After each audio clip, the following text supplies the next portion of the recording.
our longest trusted English newspaper since 1898. Now available digitally. Computer. Order the Manila Times Digital Edition. Subscribed. Get the Manila Times Digital Edition for less than 2 pesos and 50 centavos per day when you sign up for 1 year. The Manila Times, news source of choice, trusted since 1898. Good day. Here are the stories for the Manila Times this Labor Day, May 1, 2022. As far as the Commission on Elections or Comelec is concerned, it is duty-bound to ensure that all registered voters can exercise their right of suffrage, including those possibly infected with the COVID-19. Commissioner George Erwin Garcia reiterated on Saturday that the only exception are those voters and members of their families who are being monitored by their respective barangay or village and are in isolation in their homes in compliance with the health protocols of the Department of Health and the Interagency Task Force for the Management of Emerging Infectious Diseases or IATF, and as prescribed by Republic Act or RA 1132. The Trade Union Congress of the Philippines or TUCP has reiterated its demand to the government to approve a realistic minimum wage and terminate contractualization or ENDO in time for the celebration of Labor Day today, May 1. The TUCP, the country's biggest group of workers, added that it has found empirically that the administration of President Rodrigo Duterte is not just perpetuating a policy of cheap labor, but also aiding and abetting the continuing injustice of minimum wages, which cannot meet the demands of a family of 5 to live a decent life. The TUCP said it has already filed wage petitions in 10 regions, including the National Capital Regions and Regions 4A, 5, 7, 9, 10, 11, 12, and 13.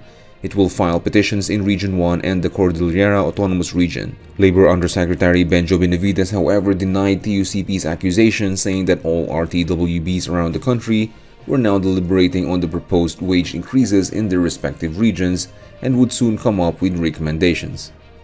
The retraction of self-confessed drug lord Roland Kerwin Espinosa's statement about his alleged transactions with Senator Laila de Lima will not affect in any way the pending drug cases against her before the courts, according to the Department of Justice or DOJ. The DOJ said that statements of Espinosa were never utilized and will not be used by the prosecution as evidence in the 2 pending drug cases against de Lima filed before the branches of the Regional Trial Court or RTC in Muntinlupa City. The DOJ's Office of the Prosecutor General or OPG also pointed out that the counter-affidavit with the retraction of statements by Espinosa was executed only on April 28, 2022, or more than 5 years after his testimony was given before the Senate in 2016 and the other subsequent affidavits executed in 2017. In criminal case 17165, de Lima's co-accused was her former driver and alleged lover, Ronnie Dayan. It is pending before RTC Branch 204. In this case, the OPG said that the prosecution has finished presenting its evidence without utilizing Espinosa as a witness because his statements or affidavit, which he recanted, were not material to the case. The Russian Federation will not initiate the use of nuclear weapons in its war against any nation, including the United States of America and its allies in the West, an official said. Andrei Klimov, Deputy Chairman of the Federation Council Committee of the Federal Assembly of the Russian Federation on International Affairs, told Asean journalists, including the Manila Times, in a virtual briefing on international cooperation and support of compatriots on April 29, 2022, Manila time, that his country will not start a nuclear war unless provoked. Klimov said, however, that the Russian Federation has the same missile nuclear power as the United States and that its nuclear weapons are better than America's as they are faster and more powerful. At the same time, Klimov warned the US and its allies not to use nuclear weapons against Russia as this will not end well for them. The government will consider the possibility of re-implementing the mandatory 7-day quarantine for arriving international travelers as a safeguard against COVID-19 variants, a senior health official said. In a media briefing on Saturday, Health Undersecretary Mirna Kabutahe said the Interagency Task Force for the Management of Emerging Infectious Diseases, or IATF-EID, will look into it further as many have been vaccinated and have a good wall of immunity, with 75% of the population fully vaccinated.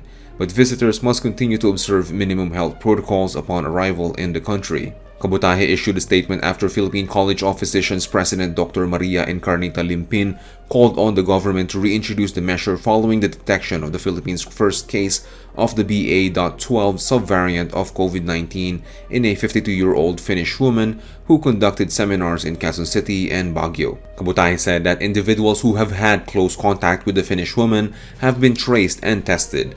Her fellow 30 passengers in the plane, including 2 partially vaccinated individuals and an unvaccinated 7-year-old child, remain asymptomatic. The other 2 contacts from Quezon City and Baguio have also been tested and remain asymptomatic. KUWTT said that the standing regulation is that only fully vaccinated visitors are allowed to enter the country on the condition that they tested negative in a RT-PCR or reverse transcription polymerase chain reaction test 48 hours prior. She lauded the efficiency of the country's border control and the case surveillance, citing the speedy detection of the country's first subvariant case, but added the local government units or LGUs should add another layer of protection. In business, despite the improving COVID-19 pandemic scenario in the country, the Philippine economy would continue in catch-up mode, Capital Economics said. Despite a big Omicron wave in January, the country's gross domestic product, or GDP, likely increased in the first quarter of this year, the research consultancy company added. It is said, with virus infections in an all-time low and all activity restrictions lifted, the economy is expected to revive strongly this quarter, returning to pre-crisis levels of output by the middle of the year. Topping sports, defending champ Ateneo de Manila University looks to sweep the elimination round and clinch a Final Four berth as it faces the University of the Philippines or UP in the University Athletic Association of the Philippines or UAAP Season 84 Men's Basketball Tournament at the Mall of Asia Arena today, Sunday. Riding on a 39-game winning streak dating back to 2018, the 4-peat-seeking Blue Eagles take on the Fighting Maroons at 7 p.m. Ateneo head coach Tab Baldwin said that while his team is happy with scoring a 70-53 win over the Far Eastern University or FEU, which enabled the Blue Eagles to clinch the top spot with their 13th win and at least a twice-to-beat incentive in the Final Four, they still want to win over the Fighting Maroons and go to the finals outright.